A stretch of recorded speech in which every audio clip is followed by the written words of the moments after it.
fan's heart is full of hate. He butthurts, cries, and a dark shadow falls over this troll. From the ashes of a once great fandom has risen a meme, an LOL that must be liked. We look to the airwaves for a vindicator, someone to strike fear in the dark basement of the parents who created him. The battle between fan and smart has begun. With a head on his shoulders stands the smart fan, a speaker of truths, with a voice of silence, and a radio show of justice. This is Ring Rust.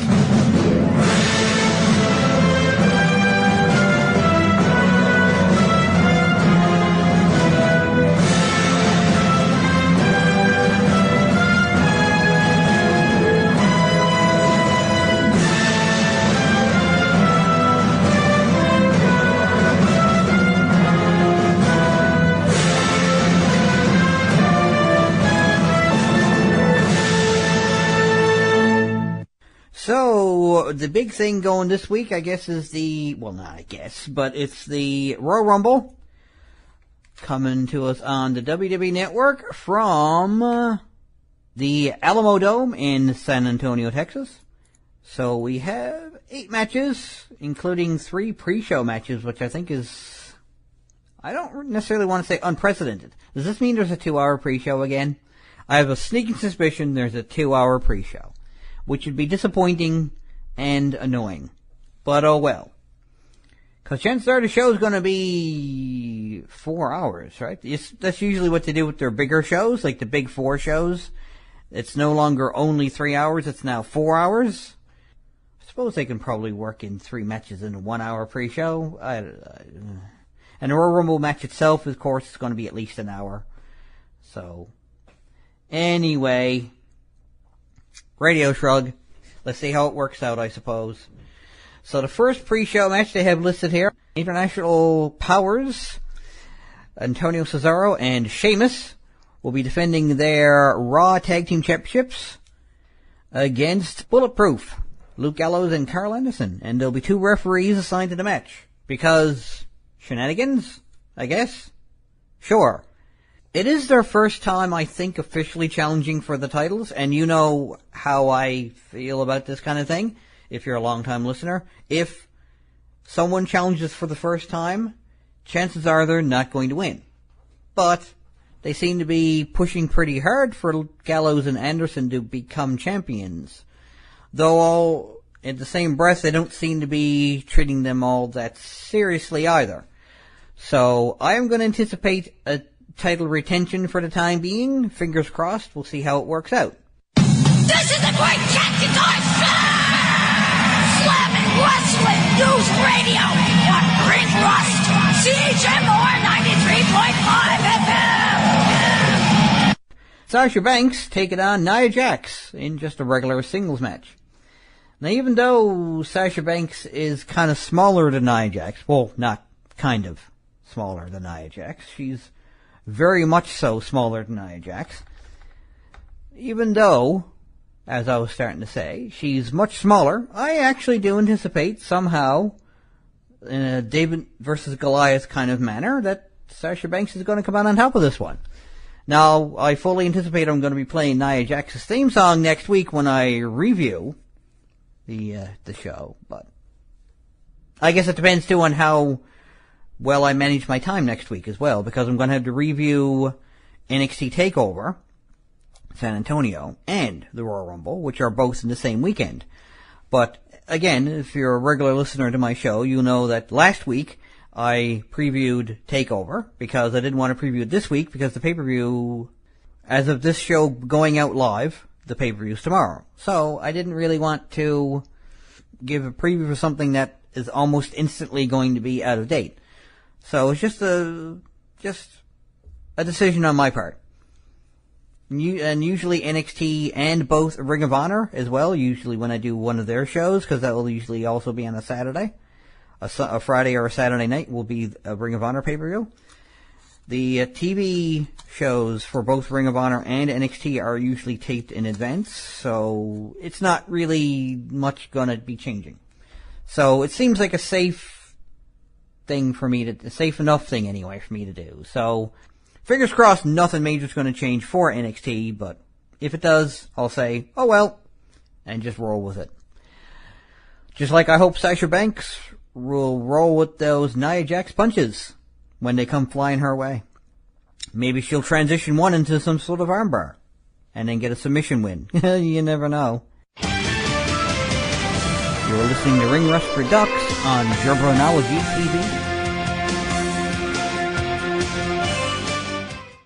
I don't know, or maybe just explosions and fire and guns and all kinds of stuff like that, and then it's a sweet, almost kind of love song, but with guns and explosions and stuff that, you know, your girlfriend would say, I think we need to see other people. So next up for the Royal Rumble on the WWE Network, out of San Antonio, Texas, we have the third of 3 pre-show matches. I don't know why they got 3 pre-show matches, but anyway, they want to get it all in there, and they want to have just sum it up with because reasons.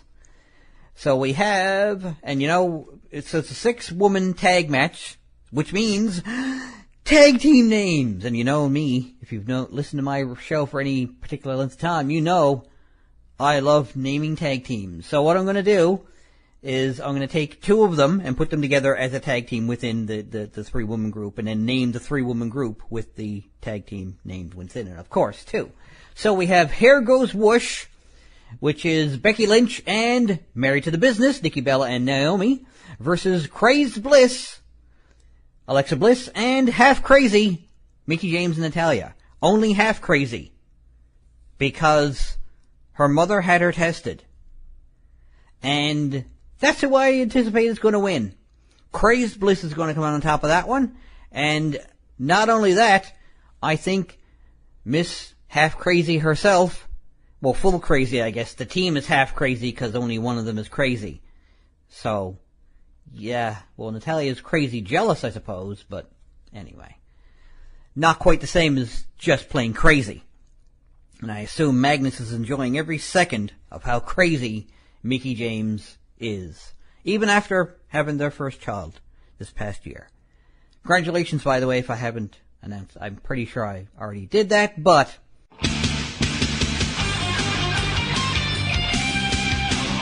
you're listening to Ring Rust Redux on Jobronology TV.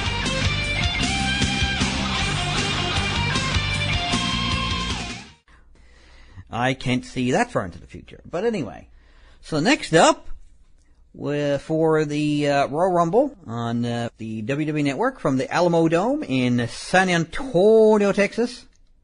I don't know why I say it like that, but I do, so shut up. We have Rich Swann defending his WWE Cruiserweight Championship against Neville. And again, Neville hasn't challenged for the title yet. He keeps calling himself the king of the Cruiserweights, bring me my crown, but he hasn't actually challenged so much for the actual Cruiserweight title yet. So, again, I anticipate Rich Swann defending his title. Not that WWE isn't known for saying, okay, you're going to challenge for the title for the first time and you're going to win it. Not that it hasn't happened. I've said a number of times, not that it hasn't happened.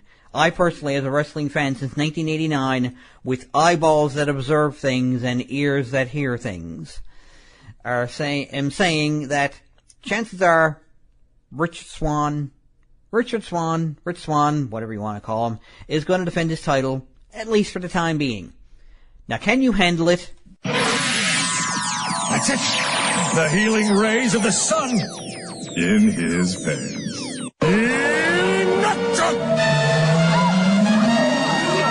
Hey, what's up? This is referee Tony S., and you're listening to Ring Rust on CHMR. Charlotte Flair defending her Raw Women's Championship against Bayley. Hashtag my secret girlfriend. Of course, Asuka's also hashtag my secret girlfriend. So I was kind of torn when they wrestled each other at NXT TakeOver. So, anyway, but I got over it. I enjoyed the match anyway. Secretly said, what? So, I do, again, I'm gonna stick with this old chestnut and just say that, you know, Bayley's challenging for the Raw Women's title for the first time, so she's probably not gonna win it. You're listening to Ring Rust Redux on Jobronology TV.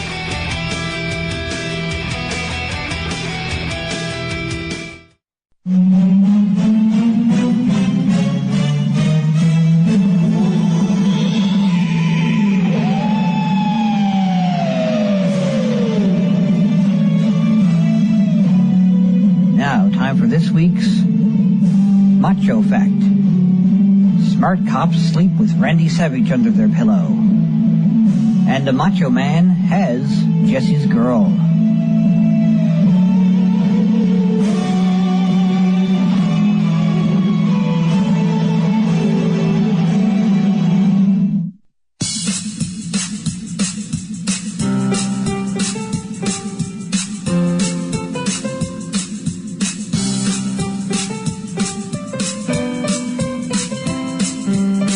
Like me on Facebook, tinyurl.com/RayRust.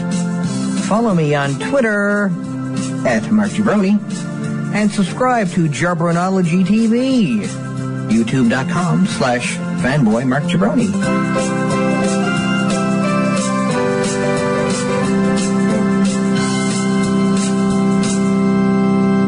Next up for WWE Royal Rumble, from the Alamo Dome in San Antonio, Texas, on the WWE Network, we have AJ Styles defending his WWE Championship against John Cena.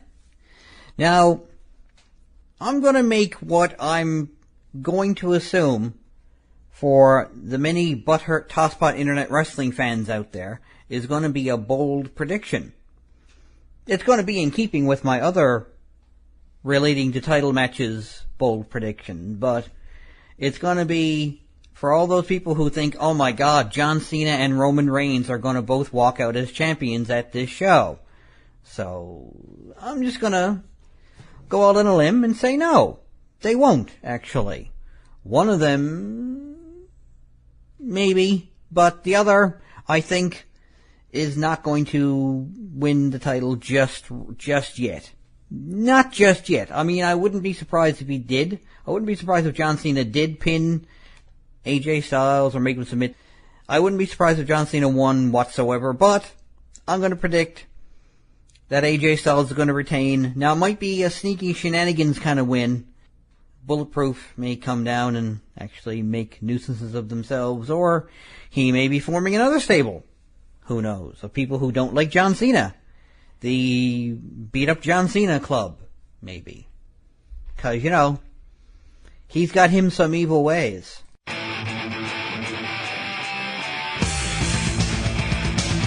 You're listening to Ring Rust Redux on Jabronology TV.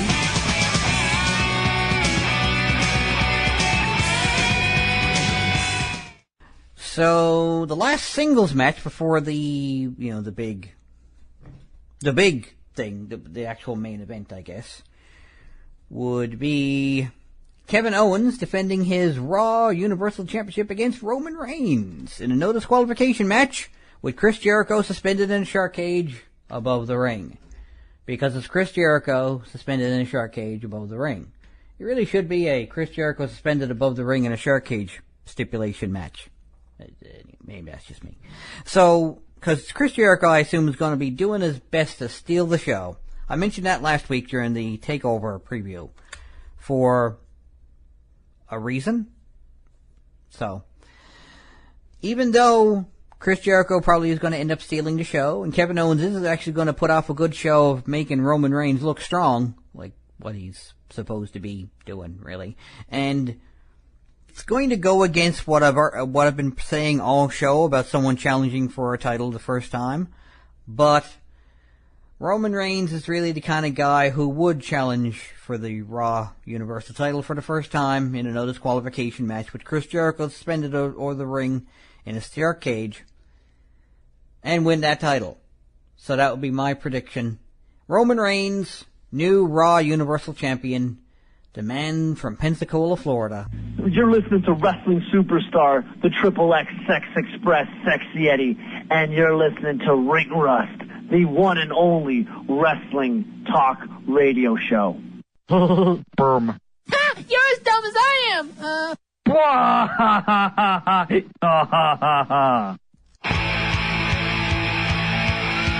You're listening to Ring Rust Redux on Jabronology TV.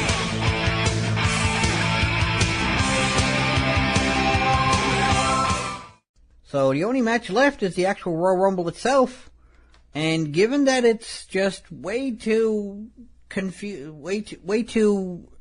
I don't know if I want to say confusing, but it's just there's way too much to predict. There's way too much to take into account. 30 men going in there. I know at least a third of them are going in there to be tossed out specifically. It's like, we want you to be out there, and you're obviously going to be there to be thrown out, so get out there and get thrown out. I'm not going to bother, actually. I'm just not going to bother predicting who I think is going to win the Royal Rumble, because I can almost guarantee it's going to be someone that you butthurt tosspot internet wrestling fans are going to cry about. Like a, quote, female dog, unquote, with skinned knees. A fornicating microscopic female dog at that, with skinned knees.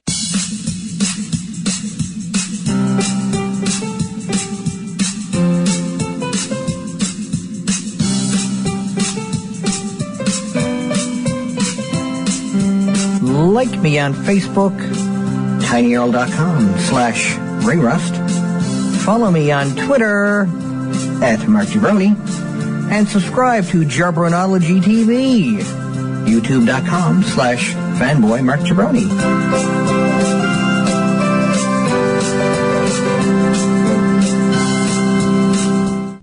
Terrible. Paige, who's been out of action since last October with a neck injury, tweeted the following update recently. Physical therapy started today. He already said, I was stronger than I should be at this point. Feeling great. And then she used a muscular arm sort of emoticon, so. Or emoji. Do they still call them emoticons at any point? I don't know. Maybe they're the Transformers. The Transformers with the wave of wires coming off their forehead going down over one side of their faces. Where they write Cybertronian poetry. That's it for another show, kiddies. Check me out on Facebook, where you can keep track of all the news that's right on the mark, from around ringside to the latest concerts. See you at the shows. Later days.